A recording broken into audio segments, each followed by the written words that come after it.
რამდენიმე დღის წინ დავდე პოსტი, სადაც მინდოდა ჩვენი Facebook მომხმარებლებისთვის მეკითხა, რა უნდა გავაკეთოთ იმისთვის, რომ სასოფლო-სამეურნეო კოოპერატივები უფრო პოპულარული გავხადოთ და წაგიკითხავთ კომენტარებს და უკვე საჯაროდ გავცემ პასუხს აღნიშნულ კომენტარებს მათთვის, ვისთვისაც ეს თემა საინტერესო იყო. ჩემი Facebook მეგობარი ირაკლი წერს, რომ მთელ მსოფლიოში დოტაციურია და აქაც ასე უნდა გაკეთდეს. რა თქმა უნდა, სრულად გეთანხმებით, სოფლის მეურნეობა ყველგან დოტაციურია და მათ შორის კოოპერატივების განვითარების სისტემას სპეციალური მხარდაჭერა ჭირდება, მას მე რაც ჩვენ მივიღეთ კანონმდებლობა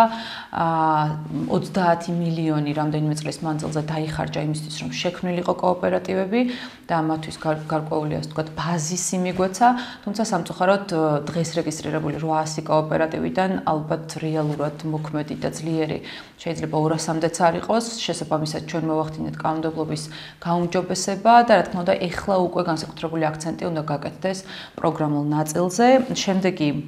კომენტარი იყო, რომ კარგი იქნებოდა ამ საკითხთან დაკავშირებით ტრენინგი ან საინფორმაციო ხასიათის შეხვედრა მოეწყოს ლანჩხუთშიო, სულხანი გწერს, სულხან მართალი ხარ, ინფორმაციის მიწოდება და ცნობიერების ამაღლება, მათ შორის ფერმერებისთვის იმის კარგად დანახება, რას მისცემთ მათ, კოოპერაცია და გაერთიანება, ეს ნამდვილად სახელმწიფოს ვალდებულება არის და ვფიქრობ, რომ სააგენტო, რომელიც კომპეტენციაშიც არის კოოპერატივების ნაწილი, აუცილებლად უნდა დაგეგმოს მსგავსი შეხვედრები.